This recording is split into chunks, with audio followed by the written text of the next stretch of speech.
Ladies and gentlemen, welcome back to the UVA LCS. My name is Seamus Seamus Anderson, and I'll be bringing you the action tonight as we have the season's greeters facing off against Team Single Asians. Now, for those of you who might be following at home, this does look like a bit of a misproportioned matchup because one of these teams is 1-5 and the other team is 5-1.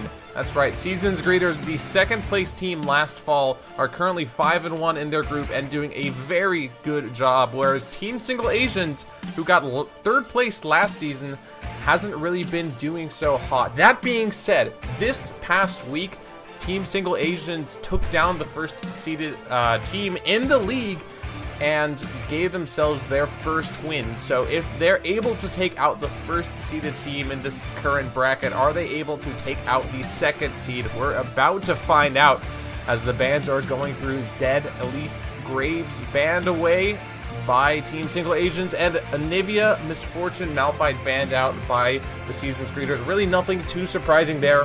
Anivia is one of Michael Pan's favorite champions to play, whereas Zed is very much Last Kaiser's most prominent champion. The first pick away is going to be Sivir. I like this actually because this is also picking away Poro Akimata's most comfortably played and most recently played ADC. So these teams both having done a lot of preparation. They know what they have to pick and choose to try and put themselves in the best situations possible. Echo Hover Over currently is actually going to be locked in. Echo, one of the strongest top lane champions we've seen in the meta currently, was actually not played today recently by either TSM or Immortals. Excuse me, I blanked on the team for a second. Which was a little bit surprising considering how strong Echo is that we didn't see him in the NALCS. And especially by players such as Huni, who is proficient on that champion. But it seems as if the Season's Greeters are going to lock that in. They're not afraid of any counter picks. They probably know exactly what to do with that strategy, and Alistar locked in as well. So initially, it seems as if there's going to be a very strong front line for the Season's Greeters, and they're going to have a lot of engage, a lot of power, a lot of chase potential too, since that's one of Echo's greatest strengths, is the fact that he can keep phase diving and keep chasing up against their opponents. And Pan, would he lock in the Aurelion Soul? No, he's actually going to lock in the Master Yi. Was changed a little bit in the recent patches. Master Yi is much stronger now as a damage dealer as opposed to a tank. The fact that off-tank Yi used to be a thing in general is kind of a little bit surprising, but certainly now he's a very strong carry threat. Trundle going to be locked in. This could be a flex pick from Roarqual, since we've seen both Trundle support and top lane in the past. The fact that he can shred 20% of both magic resist and defense from any enemy is really useful and actually allows him to flex pretty well.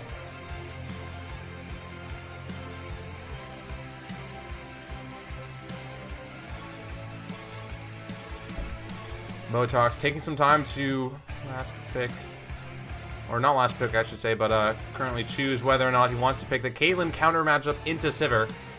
Caitlyn versus Sivir is kind of rough for Caitlyn, or excuse me, kind of rough for Sivir until you get to level 6. Just because Caitlyn has that 150 range, he's going to be able to outpoke her. But then as soon as Sivir gets her ultimate, Caitlyn, a champion with limited mobility, is going to get dove on. So it looks like instead Botox will be locking in the Lucian for Poro Akimata, the AD carry of the Season's Greeters. And a Gragas as well, so again, more frontline, more tankiness from this SG squad.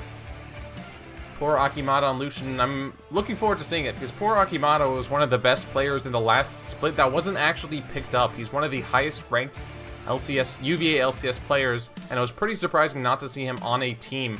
But since then, the Season's Greeters picked him up, and they've been doing really well so far, so we'll see how he meshes. I think this is, of course, the first time we've actually seen them on stream, so it'll be curious to see their player interactions. On the other side, looks like Michael Pan will be locking in LeBlanc. That goes with the Sivir. That goes with the Master Yi. They just kind of want to pick and assassinate the enemy carries, but that's going to be hard to play into so many tanks. As Last Kaiser will lock in the Corki, so this is probably the Corki mid lane. Up against the LeBlanc is probably going to be able to outpush a little bit earlier. Does have barrier, doesn't have exhaust. Just expecting a lot of burst from the LeBlanc there and trying to keep himself safer. Can't really disagree with that choice, but it's really going to be interesting to see how this pick squad goes against this very heavy front line. It's, I think I probably would give the advantage to, I want to say, Team Single Asians. There's a huge front line from Seasons Greeters, but it's at least one of those tanks is going to be negligible just because it's going to be reduced by Trundle. Poppy is a really good frontliner as well for TSA, and considering they have so much chase potential with the Sivir ulti, it's going to be really, really hard for the carries to keep themselves alive.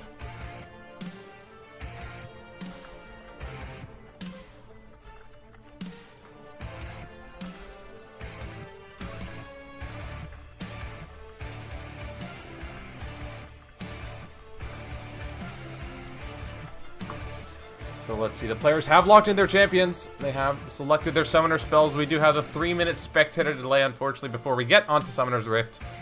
But I'm curious to see these two teams faced off. And it looks like I actually will be joined by a co-caster.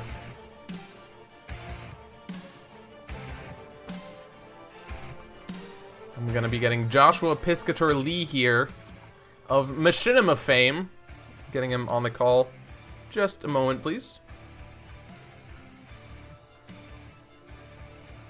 Are you here, Josh? I'm here. All right, so ladies and gentlemen, welcome Joshua Piscator Lee to the stage, or should I say to the chair. This was obviously super planned out, but we're going to have lots of fun. Totally planned this. We planned this hours in advance, or should I say seconds. So, Josh, you can spectate this off of my game, correct? This sounds fantastic. I'm gonna scroll through, look for your name. That is if I haven't deleted you already. If you've deleted me on League, then that is pure makes bad it a manners. little bit more. Did I actually? You are a terrible person. Let me check. There's no way I deleted you. Why don't I have you on my friends list? I'm pretty sure we used to be friends. We've definitely duoed together. Or not duoed, but played games together. I remember because we got mad at each other. No, just mad at Bill. Yeah, just mad at Bill. Well, my shot calling was a little bit trolled, to be fair. To give Bill some credit, it wasn't all just him. Hold on, let me add you real quick. What's your tag? Piscator Josh. I don't actually have you. That is so surprising. Cool. Well, I've sent an invite to you, and hopefully, you know, at the very least, you can take a look at the champ selects based off of the Twitch chat or the Twitch stream, so you can let me know what you think. Oh, that is absolutely, absolutely true. As I'm scrolling through this list looking for yours, is just Seamus or Seamus? Yeah, it's just Seamus. That is so interesting. There we go. Oh, interesting. I had sent you... Oh, I have maximum number of friends. Whoops. I gotta kill someone. Oh, look at me. I'm Seamus. I have so many friends. Hey, you can... you were the one who added me, so... It's not my fault that I'm so popular. That's true. That's true. That was... that's my bad then. Of course. I'm honored to be in your presence. Do I delete someone that I don't remember who they are, or do I delete someone that I know and probably wouldn't mind? What's the call here? Delete the person you don't know who they are. Yeah. I deleted an account I know as a Smurf.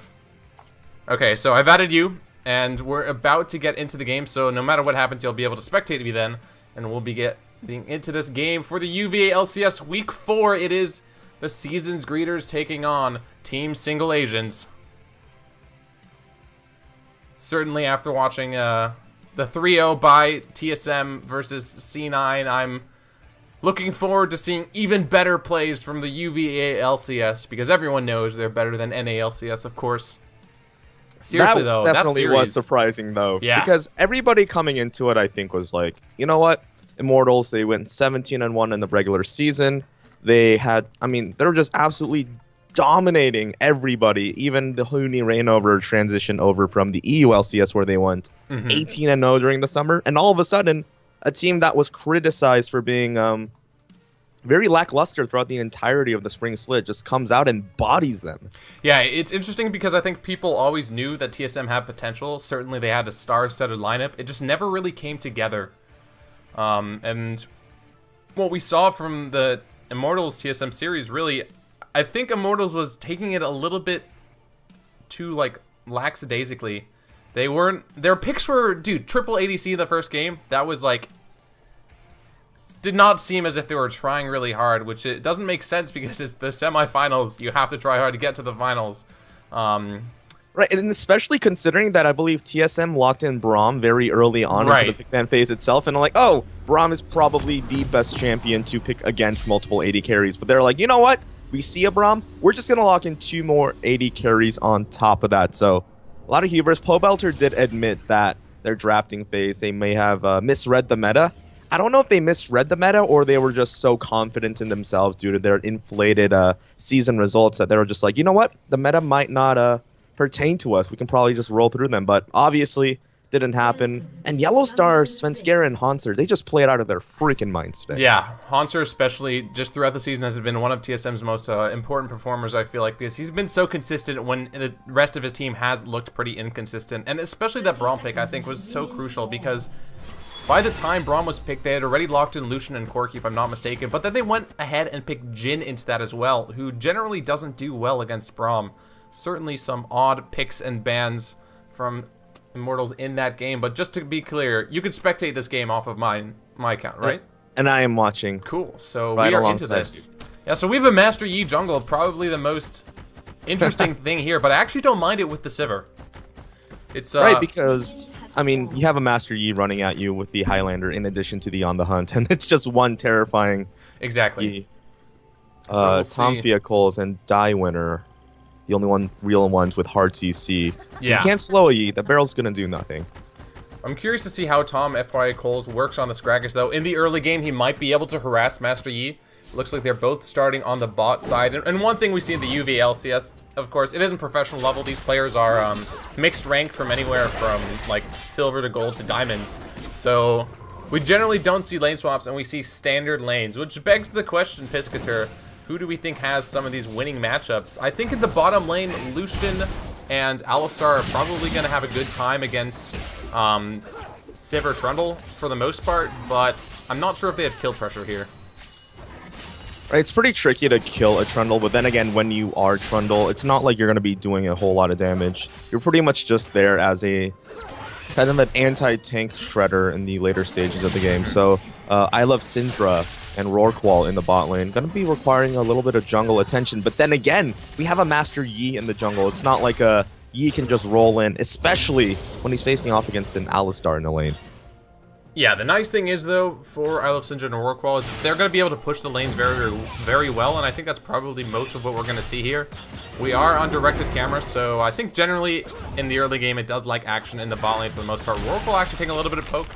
Just as we say, Trundle doesn't have a whole lot of kill pressure in lane. Poro Akimata actually getting chunked down to about 30% health right there. We'll see, though. He still has the potion, that biscuit. He still has heals coming out of Alistar. That sustain is something that Alistar provides that Trundle does not. So even though poor Akimata took the worst end of that trade, I think they'll be able to heal just fine. As long as they don't get all in again. Oh, Winner actually looking for Rorqual. Trundle getting a little bit too zealous there, so that health lead that he did gain from that great early trade early on, it's pretty much effectively been neutralized. Yeah, good pulverized knowledge to know that they could just knock up the Trundle. He doesn't really have any tank stats as of right now. Kaiser taking a bit of damage. Ooh, trades back really nicely, however. It's the lane of Thunderlords. Gonna have to keep an eye on that mid lane to make sure, or to see rather, which one of these mid laners gets snowballing, because we know that LeBlanc and Corki very good at roaming, especially when that package comes up. Yeah, Corki with package after that rework, I think he's been contested throughout the entire season. It makes his roam potential much stronger because of that movement speed that it does provide. However, that's just a small window of opportunity, and the nice thing is at least that players will know when the package is available. And since the timer of the package isn't that long either, I feel like for the most part, this team shouldn't be too afraid. Ouch. Michael Pan taking some more damage. So this is a little bit of a UVA fun fact for you, Piscator. Oh, hold on. This looks fun. Poor Akimata just gonna back away with the Light Slinger shots. Little skirmishes here and there. Neither one of these duos really good at all inning to begin with. But then again, it does benefit Rorqual because of the innate sustain that Trundle has. That is true. Trundle has pretty good sustain on his own. He's not going to really be able to give any to his lane duo, though. That being said, I Love Syndra actually hasn't taken too much damage, but he is running a little bit low on mana. So he might need to get a nice spell shield if he wants to build that up again. Mina on top lane. Yeah, Botox just barely missing that stun against the wall. Could have spelled disaster, especially because he does not have that chrono break just yet. This is a bit surprising. Ooh, Wulad might get the kill here. Botox in trouble. This is where, oh, he stops it with the W. Botox getting very low. The second proc, one more auto. The buckler not on cooldown just yet. He's going to buy himself a flash for that, though. Botox going to have to back. Stun against the wall wasn't successful there, as the nice E by Echo means that he actually jumped over it, if I'm not mistaken. That was an interesting interaction. But this is surprising, since I haven't actually seen this season's greeters on stream so far this split. And in the past, Botox, he used to play support, he used to play jungle, and now it looks like he's actually playing in the top lane. So a bit of a high situation there, where he's playing all the roles for his team, but it seems to be doing well for them so far. I want you to take a look at Tom right now. Knowing that there's a jungle presence isn't really there from a Master Yi, actually taking this time to lay down 3 excellent wards in the enemy side with that tracker snipe. In addition, he did keep that yellow trinket for a decent amount of time as well. Yeah, he knows that in the next minute and a half or so, the red buff is going to be up, so they might be preparing for a play around there. That tracker's knife. Those wards so beneficial when you're trying to counter jungle the enemy, and ooh, roar call. It's every little opportunity these guys get. They lose that trade though. They do. Dywinner's been shouting those triumphant roars over and over again to keep them nice and topped off. Oh man, getting pretty low. That piercing with all light. that vision down, but they have to be careful. Yeah, they really do. Michael Pan, speaking of being careful, Michael Pan is losing the trades against this Corki. And he's losing in terms of farm too. That's actually a pretty significant advantage. That's over a kill's worth of gold there simply in the mid lane. And especially since you would imagine that somebody like a LeBlanc has a lot more kill pressure, but hold up. It's Botox and Vlad getting pretty aggro in the top lane. Imagine we're going to see this tank build come out of Botox. Has a ridiculous win rate in solo queue, I believe. That top lane Echo. Yeah, top lane Echo is probably the most contested champion. I would almost say undoubtedly just because... Unless you're Immortals. Well, yeah, we could talk for hours about the compositions there. This could be bad. Botox actually gets knocked against the wall. Does have Chrono Break available, but doesn't actually pop it. Didn't think he needed it, and it actually ends up with the Poppy picking up first blood there. A little bit cocky there. He wasn't really respecting the damage that Poppy had. Was probably trying to go for the ulti in the stun from the parallel convergence, but it wasn't able to land, and as a result, Poppy does pick up that first blood. It's going to be very, very nice for her in that lane. I was about to mention this. Echo is probably the undisputed best top laner in the game right now, but before Poppy got her range nerfs, she was most likely considered that champion. The fact that her range was nerfed makes her a little bit less effective, but as you could see, still very strong if used correctly. Yeah, you never want to stand against a wall, whether it's old Poppy or new Poppy. But about 8 minutes into the game, first blood finally falling in favor of the blue team. In addition to a few CS to boot, that CS lead in the mid lane, though, really starting to grow as Last Kaiser on that Corki, really putting it to the metal against this LeBlanc. And especially on Assassins, like, if she gets behind, it's really tough. It really is. If you're playing an Assassin and you don't get early advantages, hard to deal with. Oh man, a combo there. Here comes Gragas. Oh, Tomfai, great explosive cast, and Sivir's in trouble. Poro picks up a kill from Michael Pan, trying to make up for lost ground. Down here, Tomfai, here comes the package. Last Kaiser with a special delivery. Roll call going very, very low. Should be falling to a few more auto attacks right here. Michael Pan jumping in, the sigil into the distortion, a double kill for the LeBlanc. At the end of the day, in the bot lane, it's a 2-for-2 as blood is shed on both sides. That was really, really close. Michael Pan had some nice moves to pick himself 2 kills up, though. It almost looked as if the season's greeters were going to get away with that for a 2-for-1 with the package, the counter gank from Corki. But considering the fact that TSA were at a numerical disadvantage, their jungler was not in the fight. The fact that they got 2 kills for that was actually pretty good. In the top lane, we saw Botox lose this last time. Does have Chrono Break available. He's going to want to burn it soon, stun. But Vlad, he's on the wrong side of the fight. So much damage going down onto this Echo, but he is going to survive there. Michael Pan missing every single chain thus far. The Mimic's going to be popped. Last Kaiser still ahead a decent amount in addition to picking up a kill in that bot lane skirmish. Yeah, and it's interesting to see Michael Pan on this LeBlanc. I've talked about how in the past he's definitely a mage player, not so much Assassins. Woolad's in trouble. Oh, Tenfire calls on this Gragas. Now it's a 2v1 onto the Poppy. Flashes burn, but the parallel convergence just in time. Corki here for the assist. The boss bomb into the auto, and Last Kaiser picks up a little bit extra gold there. Yep, good on Tom Coles there to go for that gank. Poppy was trying to go for some vision or something on that Rift Herald area, but unfortunately she gets cut off, and then the cleanup from Last Kaiser. He's very much Season's Greeter's most influential player, so it's good that he's getting fed. See this? Ooh. Yeah, that's not a fun time for this LeBlanc in the mid lane. No summoners available while Last Kaiser has both up. Go full tilt ham if you want to. Mpan popping the ultimate, looking for the kill under the tower, greeting a little bit. Skirmishers come down. This is close, but Kaiser picks up a kill right there, denying even more Devourer stacks. The outplay there from Kaiser, he flashed away. He got flashed on, but he still had his heal available.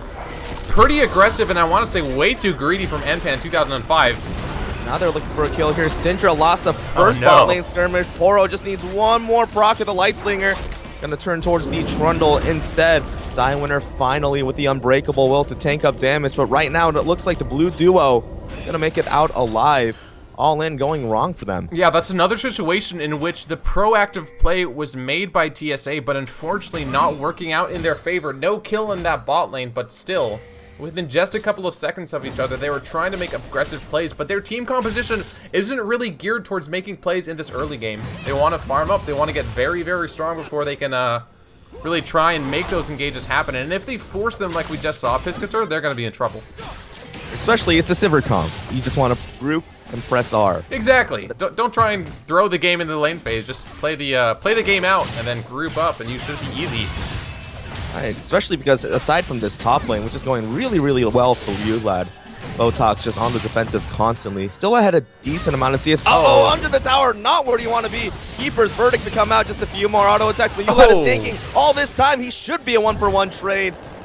Oh man, that tower damage ramping up, something you have to calculate for. Yeah, that turret did a lot of work there. Ulad was just taking too much damage. He almost had enough crowd control to prevent the Echo from ulting, but hold on, gank in the mid lane.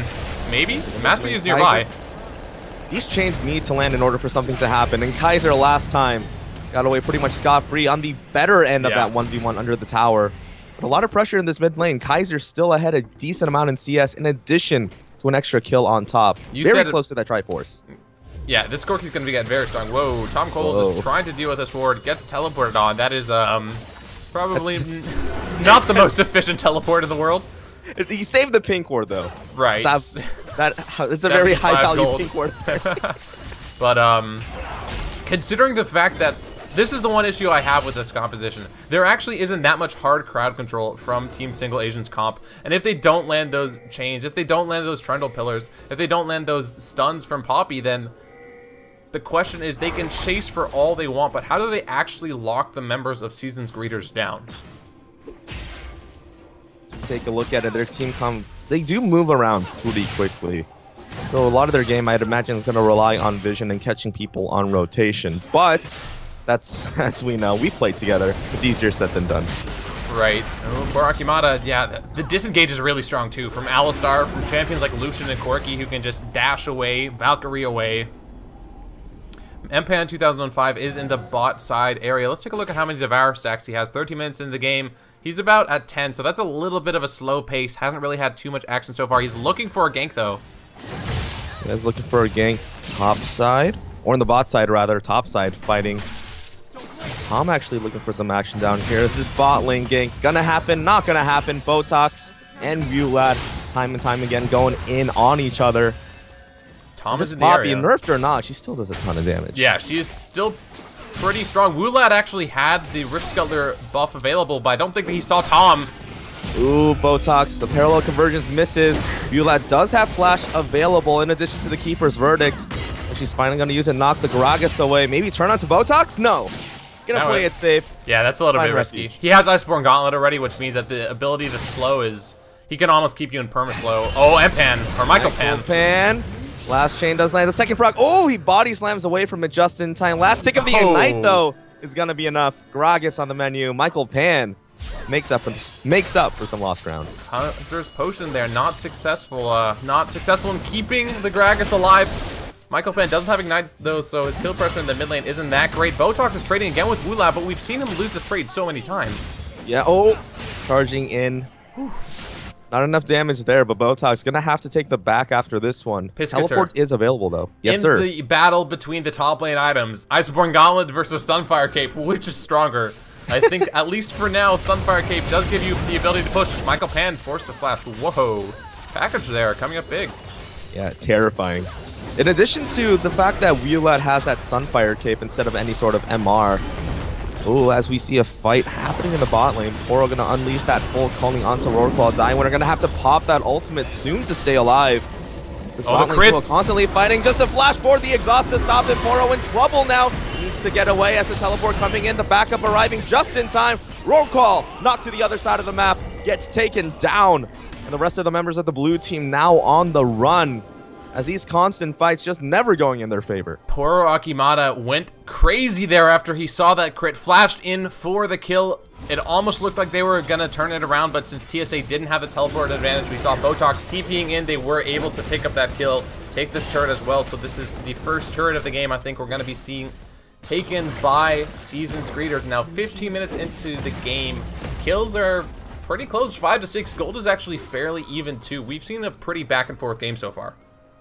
Right, but then again, once we get to this mid-game, a problem that you brought up was with the blue team's composition. Yes, they have a lot of damage on their team, but when it comes to actually starting a fight or locking one of these squishy members on the opposite team down, they're so reliant on a very conditional Poppy stun or the sickest ethereal chain of all time. It's going to be tricky. It's inconsistent crowd control. They have a ton of damage. They even have the damage to work through tanks because they have that Trundle stat reduction. They'll eventually have a sated Master Yi who does so much damage in the mid and late game.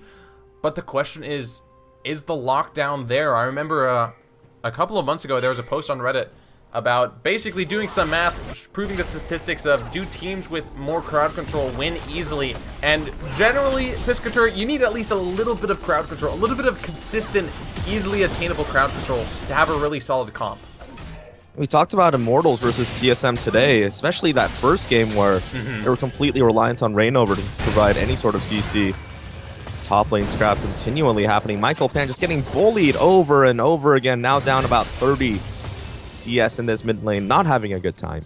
Yeah, I think the parallels are definitely there between this game and the first game in the Immortals and TSM series. There aren't 380 carries, but there isn't really great engage. So even if TSA find themselves in an advantageous position ahead in gold, it's going to be hard for them to find fights. But in this case, Piscator, they're actually falling a little bit behind. This bot lane duo fighting again, though. Poro dashing away from Roarclaw, not letting him close the distance in that fight down there. This blue lane duo have to be careful because they don't have a turret that they can retreat under. One jungle gank, and it's real bad for them. That is a great point. That being said, Sivir and Trundle do have a decent amount of disengage. It's decent amount of BM apparently as well. Yeah, and the nice thing is they have a lot of vision too, so I don't really think they're in any threat of getting ganked, at least initially. Speaking of ganks, MPN at 2005, he's still in the area. He's probably still trying to make this happen, but DY Winner has been putting these pink wards in that brush every single time, and it's enough to prevent ganks. Maybe looking for a teleport play here as soon as DY Winner actually gets chunked down pretty low. May not get a full commit from that Alistar anytime soon. It's risky, because even if Alistar is low, as soon as he pops that ultimate, oops. Gets that percentage damage reduction. Oh, Wheelat, he's going for the pink ward, but he is caught out 2v1. 30 gold, is it worth it? Botox can't. Oh, there he goes with the phase dive, and here comes Tom from around the outside. Wheelat does have to keep her but gets interrupted in the middle. That's going to be huge. Flashes away, and here comes Michael Pan, but what can he do? Gets one! Wheelat gets responded on, however, and Tom going to go down to a double kill on behalf of Michael, but here comes Last Kaiser. Getting a few rocket shots off, but this LeBlanc going to mimic herself all the way away. That there we go, though. A couple of kills fall in favor of blue team. Yeah, that was a 2v1 for the most part of the fight, but ended up being a 2-4-1 in favor of the blue team. Team Single Asians. Michael Pan is now a 5-0 LeBlanc. Yes, he fell behind in terms of farm in his lane phase, but he has made up for it and then some with these kills. The question is, can he actually make that into meaningful advantage? We saw the last fight. He had so much burst that he burst Echo without giving Echo a chance to use his ulti. He didn't expect that much damage from LeBlanc. So if they don't respect Michael Pan can go absolutely ham in this fight. But here, no turret. This is bad for blue. Poro going ham, and they're looking for a TP play as Kaiser shows up in time as well. Wheelat now trying to find a target onto Poro, but doesn't find the stun. Fight gonna get disengaged. TP burned on the blue team. Well, it looks like the Rift's Herald gonna go back to where he came from. Baron gonna be up in just about 10 seconds. Another neutral objective for these teams to fight over. Yeah, and considering there's a Master Yi in the game, the Baron is definitely a objective that red team is going to have to keep wards on. Kaiser! Oh! One more proc, he should go down, but he gets out just in time, but red buff OP. Michael Pan takes a tower shot now on the way out. UVA versus Tom. Tom getting knocked up. This should be a Gragas going down. Another double kill for Michael as the fight continues down bot side. Poro onto Syndra. Looking for the shots. Double crit. Just trying to buy crits for $1, please. Poro onto Rorqual now. Flashing away and the pillar comes out. That's a gross looking pillar. I hate this skin sometimes, but Poro finds the kill nonetheless. Pillar of blood filth. all over the map. Yeah, they delayed for a long time though, and Michael Pan is coming in the bot lane with blood in his eyes. Oh, just kidding. He's really, really low. Red buff not healing enough. But dude, did you see the burst from Michael Pan? We don't have replays in the UVA LCS, unfortunately, but he basically 100-0'd Last Kaiser. Last Kaiser used both of his summoner spells and tried to get away, but he just got destroyed. And the LeBlanc is now 7-0. That is yikes. I'd have to imagine that Kaiser feels pretty, I would feel pretty salty if I was this Corki in the mid lane, because for the entire first 10-15 minutes, you're stomping by like 30 CS, a couple of kills, but then Michael Pan is doing such a good job of catching the other team on these rotations, and almost all of his kills have come from, well, all of his kills have come from those rotational plays. It's like red team actually going to respond with a dragon of their own. And Pan might have been a little bit discouraged by that, but the fact that he saved it already, actually going Titanic Hydra, this is tanky. Which is odd because it was recently changed a little bit. Tanky isn't as effective as he has been in the past. That being said though, it's not as if he still isn't strong. Has Merc Dread, so a little bit of MR there too. And by the way, just to answer the question in the chat, I do have a co-caster because this is sort of a special occasion. What that special occasion is, it's a secret, but Michael Pan, it's no secret. If you're on LeBlanc, you can get away so easy from these ganks. I have something really awesome to tell you, but I'm not going to actually tell you. Yeah, it's whatever. Anyway. It's fine. It's like when girls tell me that they have to leave in the middle of the day because of an emergency. Weren't you the person who said it best? Like, everyone claims they have secrets in real life. Things aren't as dramatic as we make them seem. Right. Oh, I can't talk about that just yet. Nobody actually has secrets. But right now, I love Syndra pushing out that wave. We've seen bot lane basically stay in the bot lane the entire time, I feel like. All the action on the top side, though. Baron is available again. Master Yi isn't going to be doing Baron that quickly, though. If, like, had he gone for Blade of the Ruin King or something, that would have been much more of a threat. I'm wondering if the enemy team is aware of that, because if you have damage-dealing champions that deal, or that build tanky, sometimes it can definitely throw you for a loop. Especially because that tank kind of Bruiser Yi has become pretty popular in solo queue, but generally we see that Master Yi build go Devourer into Ginsu's into like Dead Man's Plate or something. And I feel like it would have had a lot more value in this situation because there's so much armor stacking on the opposite team that Ginsu's offers that kind of mixed damage. You're kind of like a melee Corki at that point. That's true, but that being said, when you have a 7-0 LeBlanc who's farmed for all intents and purposes really well, actually, even coming back and almost equal in farm with Kaiser, at this point, they probably don't need that much ability power-based damage. We'll see, though. I really want to see an Aegis, or into a Locket, or into Banner for the red side, because this is lower level elo, Josh. This isn't professional level play, but for the most part, players realize that if there's a really fed AP that you're playing against, Locket's a pretty good item. Oh, absolutely. Last Kaiser does respond with a Hex Drinker of his own. Yeah. Not a whole lot of MR on the other team, though. Tom actually finally building out that Negatron cloak. Maybe going for that Zerat. Seen that kind of come and go. Mostly go ever since the rework to the health system happened. But Tom actually looking topside, maybe looking for a gank onto Vlad to finally get this tower down. But gets spotted out by the ward. Gonna dissuade him from pursuing any further. Does clear it, though, for that juicy 30 gold.